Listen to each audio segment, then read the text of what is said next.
What is up, people? Hello, and welcome back to the channel. Welcome back to the Cup Chasers Daily, your everyday thoughts, your everyday series here for my thoughts on the prevailing news of the day, for the things that are going on in the league, in Champions League, in the world, as we are stuck here on the international break. And there's plenty still going on. Of course, you got World Cup qualifiers. Of course, we got international friendlies. Of course, we got people trying to make squads. We got people trying to rest. We got people thinking about last couple days ago. We got people wishing that they had something to do, Man U fans. We got all kinds of stuff going on during this international break. And what we do have is a lot of players who are pulling out of the international games due to various things. Gabriel being the latest to mention knee pain. Saliba is not playing for France due to some sort of ankle issue. Brian Mbeumo has pulled out of Cameroon. Federico Chiesa is not going to play for Italy. So there's a number of things going on that I want to discuss around this one. And before I do that, go ahead and smash up the likes for the international break. Go ahead and subscribe to the channel if you are new. We're on the road to 500. It does help the channel so very, very much. It'd be an honor, a pleasure, a privilege even to welcome you to the community. So make sure you are locked in. And of course, get the notification bell on. We will be here every single morning for the Cup Chasers Daily, of course. And there's plenty more content coming down the line. And of course, I want to know your opinions in that comment section down below, your thoughts, your comments, concerns, all of that good stuff, all about, are some people faking? Are some people, wanting to make sure they rest? Nez from the Cup Chasers, of course, he sent me an article about Gabriel pulling out. Is it because they want to train together? What's going on here? And I think that even the BBC has kind of cottoned on, because this is where my idea came from this morning. They're talking about, is the Premier League break, not necessarily just the international break, but is the 3-week break from the Premier League an issue for some of the clubs? Obviously, the Arsenal have just lost in the Carabao Cup final, and so it's going to stew. That's going to simmer. We have to think about that, but also we have to think about the league moving forward. And so I think it is case by case basis, honestly, because Kepa isn't playing, and, there's not going to be it's not like a formal team training. I don't know what they do for the players who stay behind during the international break. I don't know how they organize the training and all that. So as far as Kepa is concerned, that's going to be on his mind. That's going to be on his mind, thinking about that until he can get back on the pitch, until he can get back in the game. Presumably he will play versus Southampton, so it's not that long of a break for him as far as when he does get back onto the pitch. But if he doesn't play versus Southampton, it could be a long time. He's thinking about that. And this is the crux of the discussion that I wanted to get into, because we really need rest. Desperately need rest. What's up, Kanish? How you doing? Glad you're here. Thanks for showing up. I appreciate it, man. Hope you're well. But yeah, we do really need the rest. Declan Rice needs the rest. Gabriel and Saliba obviously need the rest, as they've pulled out of their respective international duty. And I think that it's very good from Tommy Titi that he's letting the likes of Bukayo Saka, Declan Rice, some of the English contingent skip the first game and get a longer break. But the idea behind that break obviously is physical rest. What we don't get is mental rest. We definitely don't get mental rest. Like Victor Gyökeres won't get either because Sweden are in a playoff. The Turkish players won't get either. They're in a playoff. The teams that are in a playoff aren't getting either. The Italian players, Obviously, Chiesa doesn't necessarily need a rest. He doesn't play a whole bunch for Liverpool, but he's pulled out of the Italy camp. The interesting one for me is that Brian Mbeumo has pulled out of Manchester of Cameroon's camp. United don't really need rest. They're not going to play. They're not going to, they're going to, they have like 24 days since Friday, since their last game before they play again. Theirs is an interesting one. They're cruising in third. So like no one's like thinking about a loss or like worried about, you know what I mean? And so that one's an interesting one to me. But as far as, the Arsenal are concerned, some of them are going to be dwelling, I feel like. And I wonder what Mikel is going to do in training with the guys who aren't away, who don't have an obvious distraction. I wonder how he's going to handle that because this BBC article is interesting about the fact that, yes, okay, we play in the FA Cup and then we play in the Champions League before the next Premier League game. But even though I don't want to, I don't really want to put this out into the universe, but there's no, it's there. We did just lose a cup final. And so the pressure, there's going to be a little bit more pressure, especially on that next Premier League game. The home match versus Bournemouth is going to be massive, massive, massive. And I just wonder who's thinking, how much people are thinking about it, how much, they're refusing to move forward. It is only 2 days later, and so I'm very interested in what their mindset is. Obviously, Gabriel and Saliba know that they're going to be on the plane to America. So neither of those teams, France or Brazil, are trying to, they've already qualified. So the international scene isn't really big in their mind. But like Eze is an interesting one. Eberechi Eze is a very interesting one because obviously he didn't get to play in the Carabao Cup final, but he also needs to lock down his spot in England. I expect that it's not in jeopardy, but his is one that's not necessarily guaranteed. And so he's going to want to perform. He's going to want to, he's going to have his mind on England. He's going to have his mind on the World Cup. And I guess maybe because he didn't play, it's not as acute, and so he can kind of put the loss on the back burner a little bit as far as, mentally thinking about it and how draining that can be over such a long period of time. But the fact that I think it's a blessing that we have, FA Cup games and Champions League games because we won't really consider the pressure that City have us under until we kind of get back to that Bournemouth game. What's up, Kieran? How you doing? Stream on mute, still crashing out from our game. My stream's on mute? My stream's not on mute. But yeah, I understand, Kieran.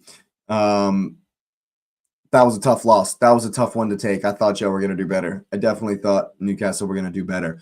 And so, for some of those guys, this is the kind of thing that I'm saying, like, they have a long wait for Premier League. And for a team like Newcastle, some of their guys are probably still trying to make the England squad, or their respective squads, but they have a long time to sit with that Sunderland defeat. What's up, Lumen? Thanks for always being here. Hope you're well.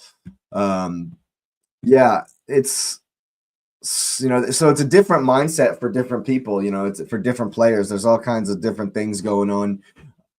And so for the people, so it's like they're like categories, right? For the people who are already on the team, who are already making the plane, and their team has already qualified. So we're talking like Declan Rice, Bukayo Saka for England. Like Big Gabriel is already going to make Brazil. Of course, Saliba's in the France squad. Those kinds of players. This break is very interesting, and I'm very grateful that we come back to an FA Cup match because some of the players, some of the teams that aren't in the Cup and are out of Champions League, out of European competition, like Newcastle, for example, they have to stew on the double on Sunderland doing the double over them until April 11th. That's a long time, and so I think that some of this stuff is very important to think about, as far as what mentality these guys are going to be coming back with. Of course, players need rest as well. So I think that's also a very important thing. But also, players need momentum when we're trying to win things. And so it was a gut punch Arsenal took. And I think Mikel's got a big job in maintaining the what's happened here? In maintaining the the mentality, and we got to go again as soon as we come back. And it's interesting who's going to be left, and so what they're kind of going through mentally, and what will Arteta try to to do to kind of get those guys, the ones he has access to, with a better mindset. And I actually wonder, like, the guys that are going to travel to England but are getting the rest before the first game, like, so Declan and Bukayo won't be in the first England game. I wonder if they're like at the training center, if they're getting a full days off, or like what's going on with that. Every regular season Arsenal player won't be international team at the moment and not in proper frame of mind to play for his country for the obvious reason. Not every single one of them, Lumen. Not all of them. Sweden has yet to qualify for the World Cup, and Victor Gyökeres leads the line. That's like the biggest one I'm worried about, and I guarantee he might not be in the proper frame of mind. I agree with that. He might have his mind split, but also, it's still the World Cup. It's still like that's the dream you have. That's the first dream you ever have is scoring in the World Cup, is playing on the global stage in front of the entire world. I think Victor will definitely be able to at least lock in a little bit and try to get his team over the line in the playoffs. So there's all kinds of unique situations, right? And it's just, I think it's very interesting, and Mikel's going to have a big job on his hands, as soon as everyone gets back, locking us all back in, and so I think that sometimes the distance, the length of this break can, I don't know, I think it's a case-by-case basis again. Obviously these guys are professionals, and they are used to this kind of playing all the time and the mental fatigue, but that doesn't mean that the fatigue doesn't exist, and so I think that, for me, I think it's a great thing, at least for the Arsenal, with the Arsenal lens, that we have a 2-week break. I think it's very good that, some of the guys are, nursing injuries or whatever, like the Gabriel and Saliba ones, that they're making sure, those are the guys that are focused, Lumen. Those are the guys that are focused on, and they want to stay together and want to continue to train together and have, be able to kind of bounce back. But there are a couple sprinkled in there that have their eyes on trying to make national teams, as well as trying to get their team over the line. And so making sure we're still focused as soon as we come back is going to be a massive, massive job for Mikel Arteta. But I also think that, there are other clubs like Man City. I think it's the break. They have a huge kind of weight lifted, a relief, about where they've actually gotten it over the line where no one expected them to, And so I think for those players, I think it's a whole different thing. It's a whole different mindset, because they have a long, long break. Well, they got to play the FA Cup, of course, but having won the Carabao Cup, that pressure is not really on them. They haven't gone out of 2 competitions back to back to back. We're definitely lucky after the Carabao Cup playing weaker league teams in all the competitions. Imagine if you had to play PSG in Champions League, Liverpool in the FA Cup, and Sydney Premier League. Yeah, absolutely. I think there are teams that have it way worse than us. And but it's all, we're playing the weaker teams in the Champions. We're playing Sporting in the Champions League because we did so well. We definitely got luck with the draw, but it would suck to have to come right back and like Liverpool have to go to Anfield. And after Liverpool just, lost to Brighton, so they're sitting on that one, and then they have to go right back to the Etihad, and when they get back from the FA Cup, so how that's going to be on their minds is very, very interesting. as you try to get physical rest, your mind is still worrying. Your mind is still going. Arsenal to win the league. What's up, AGF? Yes. Yes, I agree with this sentiment 150 million%. Of course. But I think that it definitely varies player to player and team to team. You know, obviously, those that are coming back to the FA Cup, I think, are more fortunate. If you take Manchester United, for example, they're obviously not like, as far as their league position is concerned, it's pretty secure. And they're, you know, not in any of the cups. So the players that aren't playing international duty, it will amount to a 3-week break, to a 24-day break. And so they're probably like on holiday. Their mentality is probably, they're probably, since they're cruising, they're probably like on holiday. I mean, I mentioned him because Brian Mbeumo pulled out of the Cameroon camp, and that one doesn't necessarily make as much sense. Maybe he's got a knock, and so it would make more sense for him to actually have a knock than because their mind should be clear. But as far as like the next teams that are still battling for stuff, Chelsea have to sit with that disgusting loss. And what's their mentality going to be like when they come back to face Port Vale? It's very, very interesting. And I think the managers have a huge, huge job on their hands with maintaining fitness, with maintaining mentality and momentum, trying to achieve things in this season. Of course, Aston Villa is another one that's interesting because they got another Europa League tie when we come back. And so, but their league position improved dramatically with the Liverpool and Chelsea losses. And so I think it's not going to be too difficult for Aston Villa to get back in the saddle and get back going. But there's no momentum. It's almost like a full reset for the Premier League. And then, we take a deep breath. And then from April 11th, we go till there's a winner, and I think that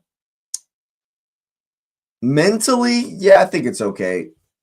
This BBC article talking about is it good or bad for not having to play for 3 weeks in the league and what the pressure of the cup loss will do to having to play in the league. I think that game versus Bournemouth for Arsenal is very, very, very, very important. And we will see how Arteta's been, kind of juggling the mentality and the players when we come back for Southampton. But I think we are very, very fortunate that we have those games, 3 games before we play in the league again. And so it's like, I think that pressure will fade. I think the pain and the, oh my God, you didn't do it, will fade by the time we get to Bournemouth. And I don't think the pressure will translate. Something I'm very, very, very grateful for. But who knows? This international break, how it will affect the team is going to be manifested in each of the players' mentality, each of the players' fitness.